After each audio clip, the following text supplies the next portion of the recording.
Baelor sniffed the air of the manor as he followed Nathan towards the dining-room table. Ah, heavens guard us! What is that putrid odor? Nathan smiled. Oh, a rat infestation. Never mind it. It's being taken care of. At the table, Amelia smiled when Baelor and Nathan joined her for breakfast. Don't worry. You get used to it. Nice to see you again, Baelor. Come on in and sit down. You haven't eaten yet, right? I made eggs, and there's toast with jam. You're also just in luck. The last bit of sausage is yours for the taking. Thank you, Lady Hayfield. Well, if you insist, I guess I'll dig in. Baelor licked his lips and piled up his plate, cutting a sizable dent into the buffet on the table as he sat beside Nathan. Despite his initial timidness, he had known the Hayfield family his entire life, and Amelia knew the fastest way to get him to relax was through food. Baelor, relax, please. Just call me Amelia. As you wish, Lady Hayfield. Amelia. Amelia laughed and enjoyed her younger brother's friend's silly mannerisms as he quickly made himself a sausage sandwich full of eggs, jam, and a few other things that Nathan thought should never go together. The Hayfields would forever support Baelor because they all knew that he had stood up for Nathan at the academy. Baelor had even left the academy with Nathan, which wasn't something just anyone would do, and so even Ulrich respected him for that.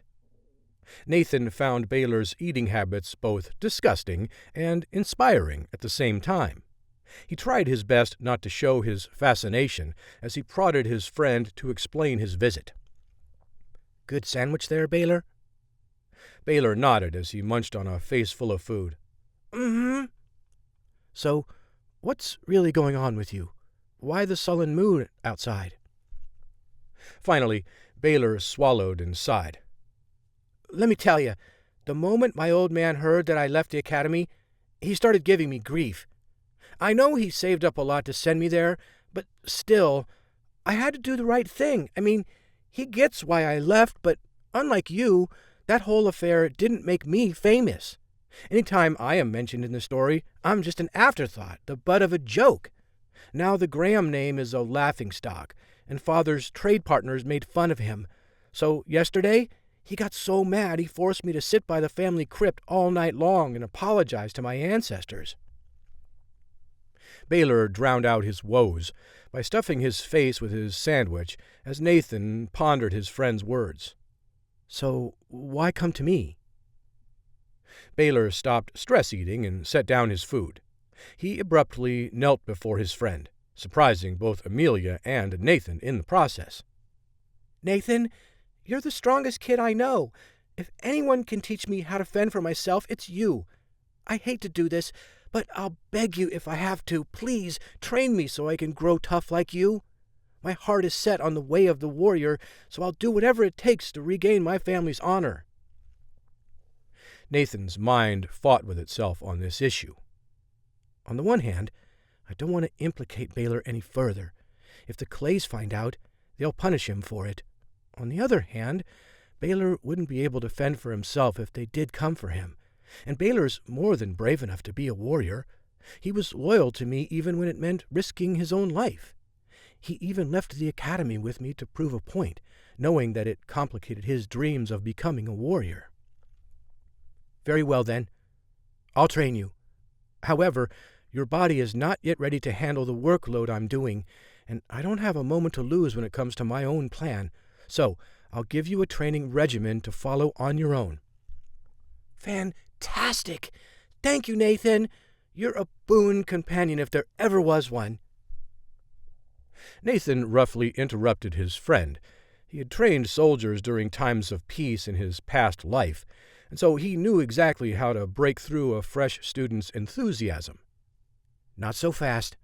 Listen to me. When I write down my instructions, you must follow them exactly. Otherwise, you'll risk injury. Of course, I'll do exactly as you say. And most importantly, you must do so without disturbing me for the next 2 years. come eat and rest with me if you like from time to time, but when it comes to training, I don't want to see you until you've completed all the work I've given you, which should take you up until around the time of the spiritual fighting examinations. In the meantime, I'll protect you from any threats you might encounter."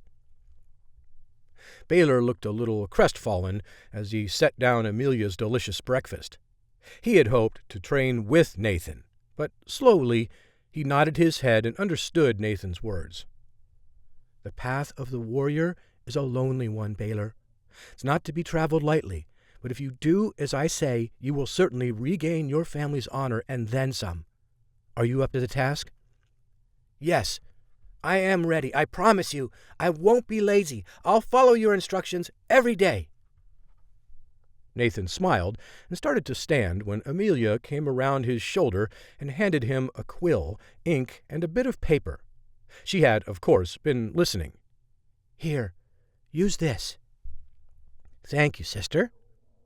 Nathan immediately scrawled out a detailed training plan on the piece of paper and rolled it up before handing it to Baelor. "Incredible! How did you do that so fast? Do you have training exercises committed to memory?" "Hundreds of them. Yes, and through blood, sweat, and tears, you will commit them to your mind as well." Baelor's face paled as he unrolled the paper and looked at the plan for his first day. This is crazy! All this on the first day? Is this even possible?"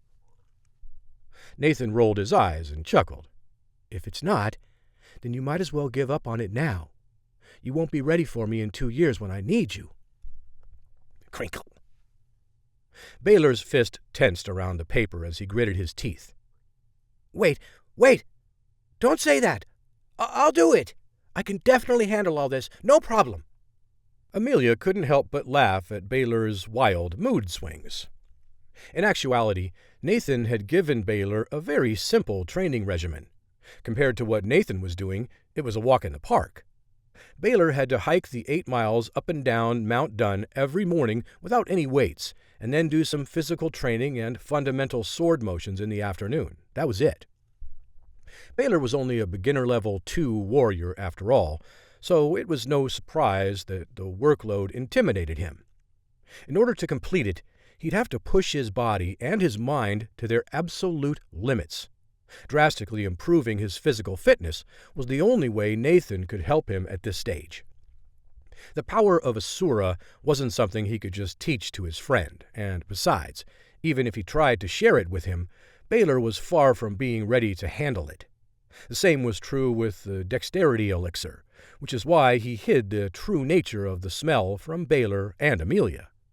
If Nathan had given them a sip, chances were their bodies would have shut down. "Then you best begin your training. I'll see you soon, my friend, and with all luck, you'll have doubled in strength by then." "I swear to you, Nathan, I won't let you down." With that, Baelor excitedly jumped up from his seat and headed for the door. He paused only long enough to grab the last bit of sausage from the table before charging toward his house across the stream. Over the next 2 months, Nathan regularly returned to the medicinal herb garden and nearby store. He gathered the materials he needed to refine the elixir, and as his training advanced, he reached beginner level 8. Thus, he required larger portions of the drink. The first time, he had used only a small portion of the herbs just to see if the effect would be the same as in the other world. Once he had confirmed that it was even more potent here, he began to request 100 medicinal herbs each day, 50 for his own elixir, and the other 50 for his father, Ulrich. Although Ulrich was well over 50 years old, the potions still had a tremendous effect on his body, and he soon saw improvements in his spiritual fighting that he hadn't seen in years. Over time, it became clear to all but his father that it was too dangerous for the guards to spar with Nathan, so he began to practice his sword-fighting skills in secret against large oaks in the forest near the base of Mount Dunn. Although he liked the people of Dunshire, he was concerned that word of his improvement might spread to his enemies, so he was always careful to avoid the prying eyes of the townsfolk, particularly Hilda Moonweaver. Each morning, he made it a priority to encourage old Billy to practice his flute, so that he could be certain she'd stay far from the manor as he left to train. He soon added 1,000 crunches and 500 push-ups to his daily routine, and it wasn't long before he reached beginner level 9. As the elixir worked its way through Nathan's body, he soon realized that this form of training was also problematic, as he began breaking wooden practice swords and harming oak trees at an alarming rate. In a given day, he'd fallen at least 5 large oak trees and broken well over 24 wooden practice swords as he stabbed, sliced, and blocked the limbs of the oak trees until his calloused fingers ran wet from his own blood. Crack! Crack! Boom!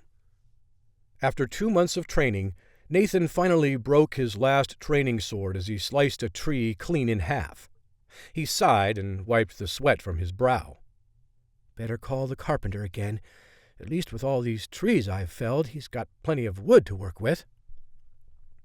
Earlier that morning, as Nathan had carried 700 pounds of stones up to the top of Mount Dun, he had stopped to pray to the heavens while the sun rose, and knew he had crossed over to the first level of the apprentice stage. His spiritual fighting levels were experiencing a meteoric rise. Nathan thanked the heavens that his soul had remembered how to concoct such a powerful, supportive potion, as he knew that had more than a little to do with his progress. He picked up the broken training sword and headed back toward the manor. Finally, the first level of the apprentice stage. House Clay and House Raven won't know what hit them. As Nathan arrived back at the manor, he hid behind a corner and listened in as he found his father in the midst of a conversation with fidgety old Torrin Lillyford, who seemed particularly disturbed today. Torrin had grown weary of Nathan's constant need for hundreds of medicinal herbs from the garden for the past 2 months, and was concerned that it was eating away at a significant chunk of the Hayfield family's medicinal store profits. Torrin, who had worked for Ulrich for years, tried to suppress his fury. I understand young Master Nathan needs these herbs for some little project of his, but does he really need so many of them? Our stockpiles are being depleted, and profits this month are down, worse than last month. I just don't see how we can go on like this. Ulrich chuckled and calmed the man. Torrin, please sit down. Have a flagon of wine. Don't you trust my judgment on this? Torrin reluctantly sat as his lord bid him, but he did not sip the wine he was offered. It's not a matter of trust in your lordship. It's a matter of numbers. When I think of your late father, I can't imagine he would approve of. But that's just it, Torrin. I am not my father, and the losses to my personal account on the ledger, Nathan's project, as you say, is perhaps the most valuable potion I've ever used. At Ulrich's words, Torrin sighed and reluctantly nodded his head. As you say, your lordship, it will be as you command. Torrin knew that even if he disagreed, there was no point in going against Ulrich. After all, the Hayfields had been a steadfast family all his life. Ulrich smiled and encouraged Torrin to drink the wine. As the fidgety man drank, Ulrich thought how silly Torrin would feel if he understood how truly powerful Nathan's dexterity elixir was. Over the past 2 months, Ulrich had broken through in his spiritual fighting skills to become a level 7 apprentice. If he could continue to make progress, he was certain he could eventually reach the first level of the master stage, and thus rival Lord Byram Clay's spiritual fighting strength. Ah, Nathan, glad to see you back. Torrin turned to smile at Nathan as he made his presence known. Good young master, it's a pleasure to see you. The pleasure is mine, Torrin. And one quick thing. I believe I shall require 150 herbs each day from here on out, if that isn't too much trouble. No, not at all, Master Hayfield. I shall go prepare them at once. I bid you both a pleasant evening. Nathan and Ulrich couldn't help but share amused looks as the old man struggled to stay composed as he left. Ulrich smiled as his son sat down beside him. He had a good feeling in his heart that in less than 2 years, Nathan would crush the spiritual fighting examination that all warrior students of Godric's land were required to participate in. If Nathan's progress is anything like mine, he'll put on a great show. But Ulrich had no idea just how jaw-dropping his son's performance was about to be.